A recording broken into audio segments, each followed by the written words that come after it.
And welcome into a special episode of Tiger Territory, part of the Foul Territory Network, Detroit Tigers podcast. I'm Kieran Steckley. With me, as always, a man who is always on call or text. He is Cody Stavenhagen. What we got? What we got? Why are we Yeah, here? you hear that siren? For the first time in a long time, we have an emergency pod, baby. Tell me if you saw this one coming. The Tigers just signed Framber Valdez, the best remaining free agent on the market. Probably the top starting pitcher on the market all winter. One of the best left-handers in the game. So not very long ago, we were saying, hey, these guys, they're probably not going to do much, especially if they lose the Skubal arbitration hearing. Well, as far as we know, they do not yet know the outcome of the Skubal arbitration hearing at the time we were recording this. It didn't matter. They went and cut a big check, Kieran. The team that had a pretty sleepy winter, done some things, brought back Glaber, brought back Jack Flaherty, added Kenley Jansen, but no real splashy moves. They're dealing with some TV uncertainty. They have the Scooble thing looming over everything. Nah, forget all that. Throw it out the window. The Tigers just signed Framber Valdez, biggest contract in the Scott Harris era, biggest Tigers contract since the signing of Javier Baez. This feels to me like a pretty big deal. It is a big deal. And in the spirit of full disclosure, we're recording this just before 11 o'clock Eastern Time. We obviously do not know the result of the Skubal arbitration. We had recorded an episode earlier today that talked about some of the moves that Scott Harris, some of the great moves that Scott Harris had made in his tenure with the Tigers. That will publish later. So that is why it is not in that episode. So just kind of inside baseball here. So yes, Tigers have agreed to a contract that's still pending physical, like all those, all those ramifications there. But it's 3 years, $115 million. And stop me if I'm saying anything that is incorrect, Cody. There are deferrals. We do not know what the nature of those deferrals are, and there is an opt out after the second year for Fromber. So that is a player opt out after the second year, and the headline of this is the money that the Tigers have put out there. And I actually kind of want to go there. There's a million ways that we can kind of start here. But I do want to say what this says, ask what this says about the Tigers and how they view 2026, because that's really the most pressing thing, right? To me, and I just said this a couple hours ago, but you guys are going to view it and listen to it later, is one of the good things about Scott Harris and his regime is the ability to pivot and go in different directions, even somewhat unexpected. What we said in the previous episode that will, again, be released later, is like the Glaber Torres signing. This is another example of, quite frankly, a more expensive and bigger example of the Tigers pivoting and going in a unexpected direction with Framber Valdez. This, to me, signals 2026 is a year to win. Win what? We'll see. But a year to win, because now your starting rotation looks a hell of a lot healthier. It's also more expensive, and also way more experience, Cody, than I can remember in quite some time, especially when it comes to postseason experience, and certainly more than you have ever covered. Like, this is a veteran laden experience all-star rotation that the Tigers have, and they paid for it with Fromber. So I guess the number one thing is, what does it mean? Because a lot of people that means a lot to a lot of different people. To me, what it means that the Tigers are all in too strong, but all aboard, I guess, is maybe how I'll say it, into 2026. Because again, this could, with some flexibility, which again is a Scott Harris staple, but all aboard in the 2026 about making a serious run at the division and trying to punch through that ceiling that they've had, which is the ALDS. So that's what it says to me. What does it say to you? Well, yeah, it says they're serious. It says that they are not content just running it back, like we have talked about and kind of debated so long. It tells me also that the Tigers a strength of theirs is being opportunistic. Would this have happened if Framber Valdez, if his market were different? This is a guy the Athletic had initially projected him to get, I think, 7 years and 196 million. His market kind of tanked. Now you can't say it fully tanked. He's getting 38.3 million a year before deferrals. He's getting 115 million, but it's not the mega deal. It's not the long-term deal. We know the Tigers like their flexibility. He has an opt-out, so if this goes well, it's going to be 2 years and done. I guess pending the labor situation in 2027. But they pounced on this. It clearly lowered into something that they were probably more comfortable with, and they jumped at it. So I don't know if in a world where Framber Valdez gets what he was projected to get, maybe they don't make a move like this. But it's telling they were still looking for ways to upgrade this team, and they found one to their liking, and they went and they did it. Um, it's funny how this seems to change the perception of everything. Maybe that's a little bit knee jerk in the minutes and hours right after this news breaks, but it went from okay, I mean they're pretty good. They might still be favorites to win the division, but like really is the ceiling better to well, you might just have the best one-two punch in the American League. I mean, the Seattle Mariners have a very good pitching staff. But outside of the LA Dodgers, can anyone even come close to matching Tarik Skubal, the undisputed Cy Young winner, back to back years, and Framber Valdez, a guy who has been nothing but rock solid and really good? By the way, two left handers, who has a lefty heavy lineup, your division rival Cleveland Guardians. I don't think they're going to want to see the Tigers in another 3-game series or even a 5-game series this time around. I think it strengthens this rotation. One thing I had settled on a long time ago, I think the Tigers' best path to win, to really be better, might be to be improving their pitching. For as much as we've focused on the offense and people have wanted a bat, the Tigers were 17th in ERA last year, which is hard to fathom, especially when you have the Cy Young winner on your staff. Their rotation broke down, thinned out toward the end of the year last year.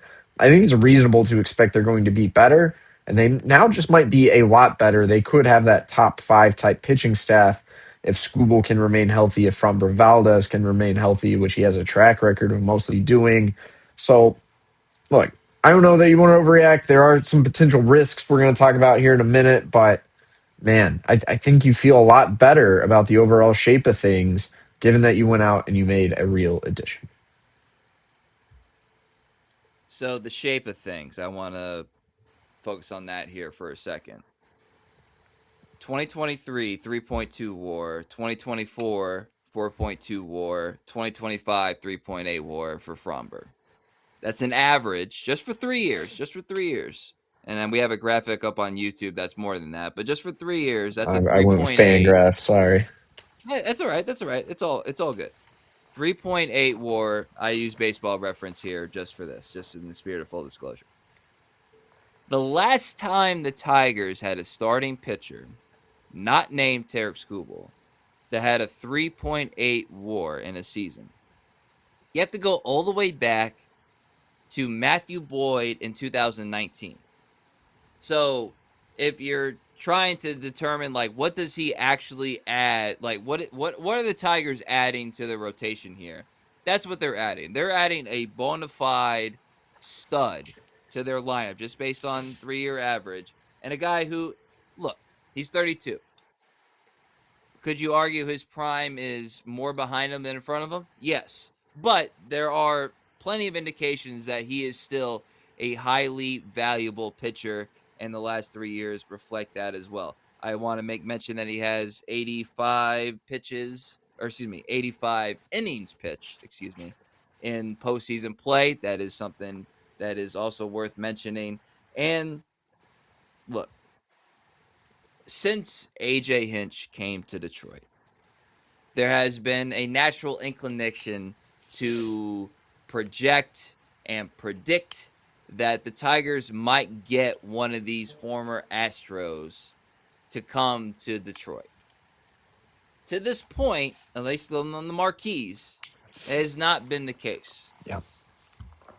That has now changed. This is the first for AJ Hinch, and you have to imagine, which I'm going to set you up here in a second, Cody. You have to imagine that any considerations with Framber Valdez the guy would have to have gone through AJ, and he would have had to have been endorsed or okay with, at the very least, what the Tigers are doing. So that is something that everyone's going to point to. The mix up, they're going to be nice about it. The mix up that happened last season is going to be top of everybody's minds.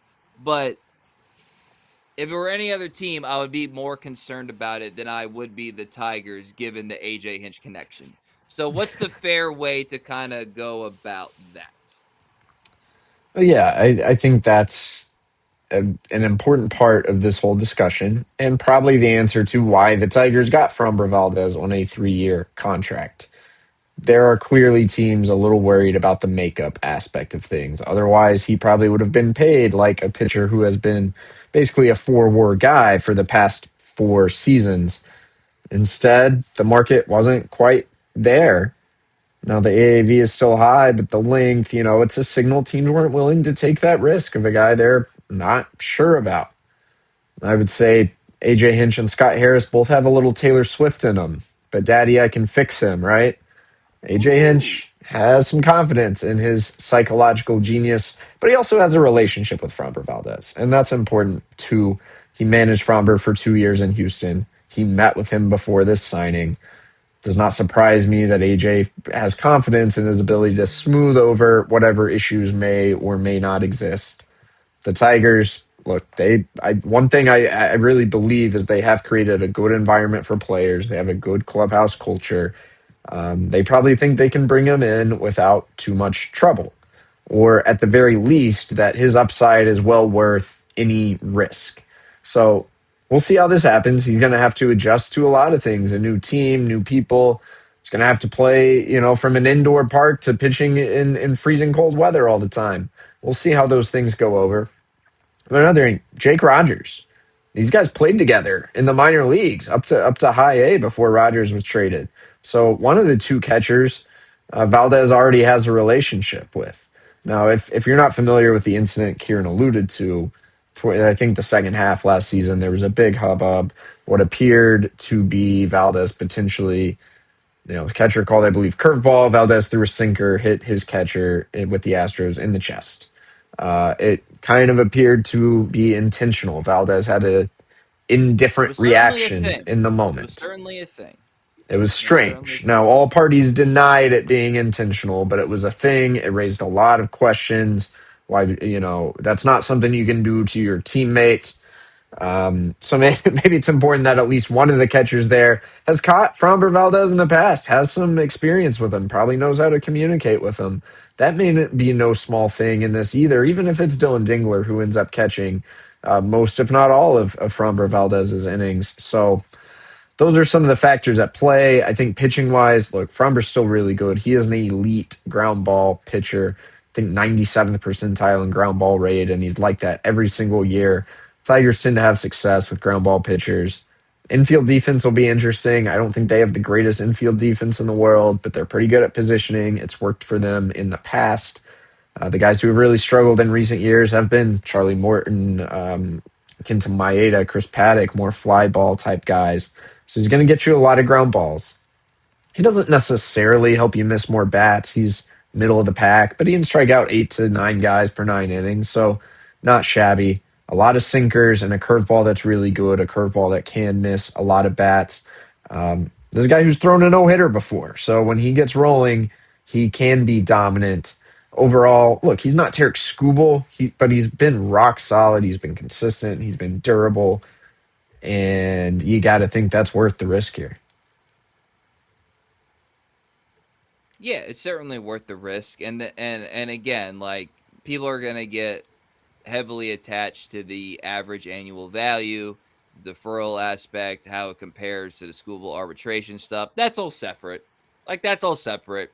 This is it's an expensive short-term contract, even if the player option is not exercised. So that is worth noting as well. I did want to get to a little bit of a winners and losers list.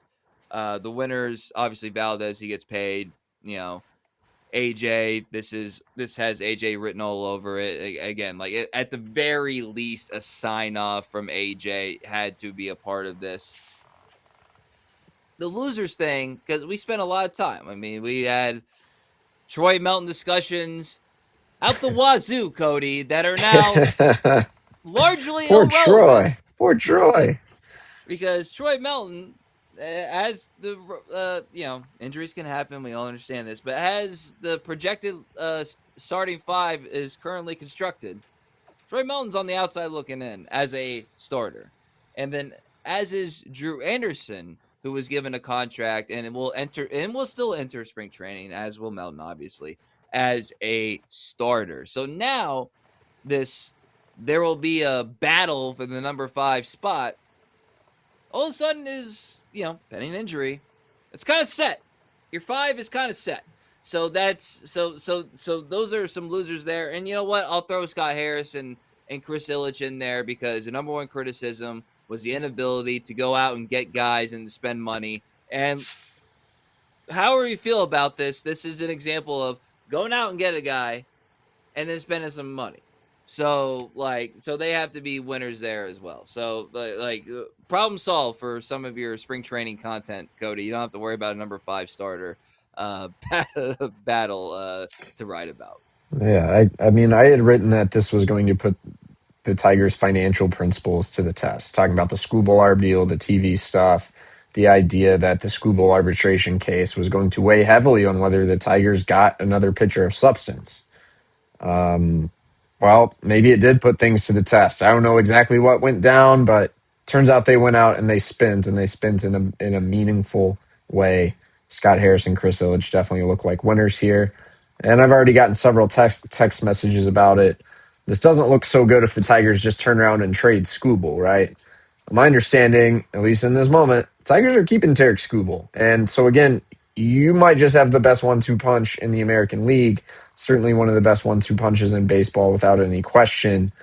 Um, yeah, I mean, Well, let me what a interject here because perception win at least for Illich and yeah, Harris. yeah, I never, and color me naive, I never thought this as it went down in the hours since. I never thought this as any indication that they might look to trade Tarik Skubal. Now, obviously, it gives you more options down the line if things get really bad. So I'm not discounting anything like that, but just like here and now and how we expect the Tigers to be. I never thought that was a thing at all. Color me naive, but I never really thought that was a thing at all. I thought this was made with the intention of maximizing 2026 with the options that are on the table in terms of adding to your team. Don't this is a like the Tigers are now going to be at the tops or in the top charts or whatever of having spent this offseason because of the Glaber qualifying offer, because Jack Flaherty opted into his contract, because of getting Kenley Jensen, because of this contract here. And if Skubal wins arbitration, that's either way it's an increase, but he wins arbitration, that's quite an increase as well. So this feels, like I said, an all aboard type move. I don't think this is a move to make to be able to trade Tarik Skubal. I don't think that at all.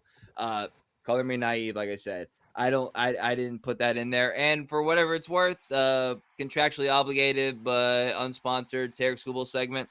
He shared the breaking news graphic on Instagram Live and put a couple like horse emojis on there or whatever. So he's like, it seems like he's excited to have another horse in the lineup, given everything that's going on with him and his personal financial situation with the Tigers. So, to me, this is not a move without risk. This obviously, this is an older pitcher, but the framework is there, the track record is there, the connections are there, the experience is there. It's hard for me not to feel overly optimistic about what this could mean. I certainly didn't feel about this way about Alex Cobb last year. I certainly, even though he was coming off a World Series win, didn't feel this way about Jack Flaherty. Like, this does feel like a more serious move that the Tigers have made in quite some time. And maybe I'm overreacting, but that's what you do when you do an emergency podcast. Might be the biggest move the Tigers have made in my time covering them. I mean, Javi Baez was the biggest contract, and there were red flags there. And I think it was very easy to see that going wrong, even more so than the Framber Valdez deal is. Now, Eduardo Rodriguez was a big deal. I think Framber objectively has been more consistent than Eduardo Rodriguez ever was. Trading Isaac Paredes for Austin Meadows was a really big win now move at the time that just didn't work out. But this is spending, this is win now, this is taking on a little bit of a risk. Those teams didn't have track records of playoffs, which is That's what we're having exactly right what I now. was about to say. You have a playoff team now, and you're making this type of move, which I think is an important distinction. And again, this signals pitching. It might be the Tigers' path to victory, regardless of if the offense is better or the same or worse. If this pitching staff can stay healthy, it could be really, really good. Jack Flaherty, Casey Mize, Reese Olson, not to mention Troy Melton, Drew Anderson, and the prospect of getting some contribution from Jackson Jobe before the end of the year. Also, have we not brought this up yet? All Skubal, Flaherty, Mize, free agents after the year. Fromber, he's going Yes, to be that's with fun. you for at least one additional year. So it's not planning into the unlimited future, but if Skubal walks, hey, you're keeping your lefty ace type and getting a fully healthy Jackson Jobe. You feel better. We already feel better about the 2027 Tigers, assuming there's a 2027 season, than we did 2 hours ago. Yes, that is a good note, and that's kind of what I was mentioning with like the flexibility there and all that stuff. But okay, so if the offense is the same or marginally better, your pitching staff should be substantially better, and that should result in an improved team. So everything's got to play out, but I like what the Tigers have been able to do, and that's not even you know not even mention. I know I mentioned Jansen, but that's not even to mention like what should be like a better, more at least diverse and flexible back end of the bullpen, and in addition to everything else. So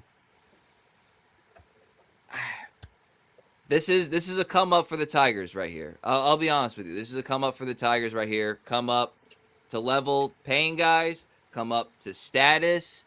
Making like assurances to the fan base that hey, we're serious about this year. And then lastly, I just want to put this out there.